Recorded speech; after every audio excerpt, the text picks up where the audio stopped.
আমরা প্রয়োজনে শহীদ হব, তবুও কার মতো যেন গোলামি করবো না। গোলামি করবো না। একে আওয়ামী লীগের মতো আবারও ভারতের গোলামি করুক কেউ আপনারা চান? হ্যাঁ, একটা কনসেপ্টে ক্লিয়ার থাকবেন, দল নেতা সব যদি ভারতের গোলামি করে, আমেরিকার গোলামি করে, কোন বিদেশি বেনিয়াদের গোলামি করে, আমরা সেই দল সেই নেতাকে বয়কট করব। ক্লিয়ার থাকবেন এই কথায়।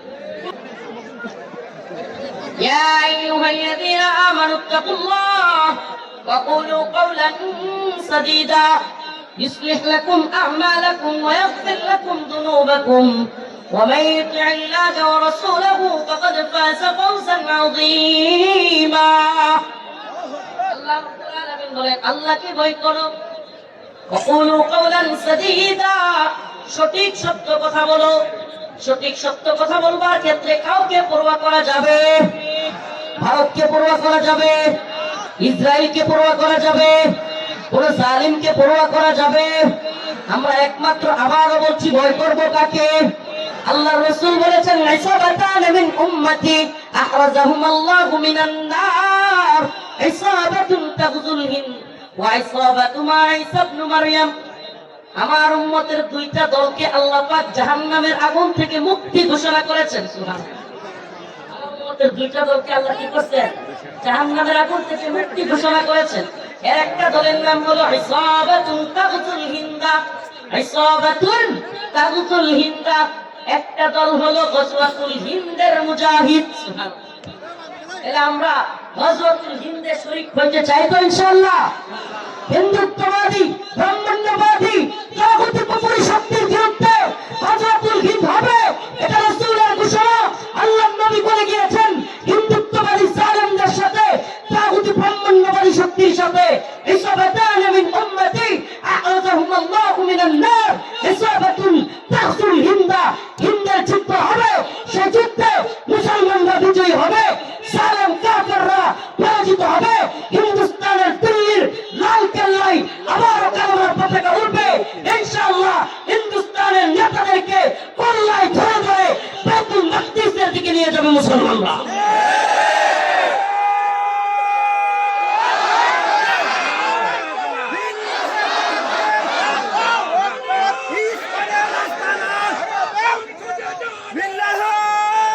আমরা বলি আমাদেরকে ভয় দেখায় লাভ নেই, আমরা আল্লাহকে ভয় করি, আমরা ভারতের গোলামি করতে রাজি নই।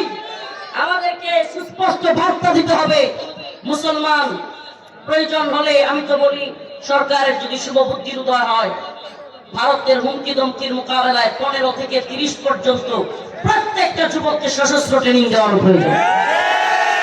আমরা তাদের মোকাবেলা করতে প্রস্তুত, আমাদের যুবকদেরকে নিয়ে আমরা ময়দানে নামতে প্রস্তুত। দল নেতার পূজা চলবে না, দলান্ততা চলবে না, নেতার দালালি চলবে না। আল্লাহর দালালি করতে হবে, আল্লাহর পক্ষে থাকতে হবে। যদি কেউ আমাদেরকে আবারও গোলামিতে নিয়ে যেতে চায়, আমরা তাদেরকে প্রত্যাখ্যান করবো ইনশাআল্লাহ। নাসরুম মিনাল্লাহ ওয়া ফাতহুন করিব ওয়া বাশশিরিল মুমিনিন। আসসালামু আলাইকুম ওয়া রাহমাতুল্লাহি আমার দিন ইউসলিহ লাকুম আ'মালাকুম। ওই যে বলছিলাম আগে, আল্লাহ পাক তোমাদের আমলগুলোকে পরিবর্তন করে দিবে। সুবহানাল্লাহ। ওয়া ইয়াগফির লাকুম যুনুবাকুম। আল্লাহ পিছনের গুনাহগুলোকে maaf করে দিবে। সুবহানাল্লাহ করনা। ওয়া মান ইউতি'ইল্লাহ ওয়া রাসূলাহু ফাকাদ ফাযা ফাওজান আযীমা। আল্লাহ রাব্বুল আলামিন এবং তার রাসূলকে যারা অনুসরণ করে, ওয়া মান ইউতি'ইল্লাহ ওয়া রাসূলাহু ফাকাদ ফাযা ফাওজান আযীমা, তারাই হলো চূড়ান্ত পক্ষে সফল কাম। সুবহানাল্লাহ। তাহলে আমরা সফলতা কোন পথে অর্জন করতে পারবো? আল্লাহ এবং তার রাসূলকে অনুসরণ করলে, আল্লাহকে ভয় করলে, সঠিক সত্য কথা বললে ইনশাআল্লাহ।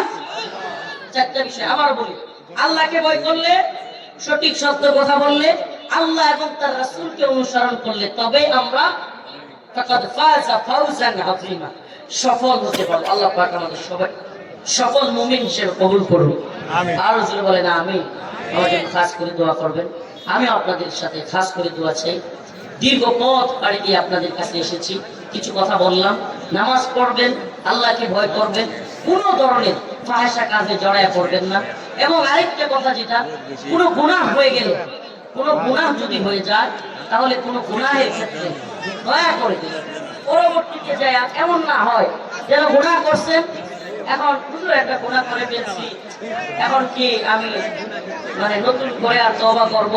তওবা না করে নতুন করে এই কি শুরু করলেন আপনারা?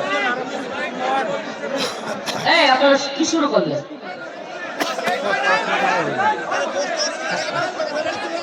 ومن يطع الله ورسوله فقد فاز فوزا عظيما একটু আলোচনা আমি শেষ করি। ومن يطع الله যে ব্যক্তি আল্লাহকে অনুসরণ করবে ও রাসূলহু এবং তার রাসূলের অনুসরণ করবে فقد فاز فوزا عظيما সে ব্যক্তি সফল হবে। তো সফলতার পথে বাধা আসবে, সফলতার পথে বাধা আসবে, কিন্তু বাধা ডিঙিয়ে আপনারা কেউ কথা বলেন দয়া করে।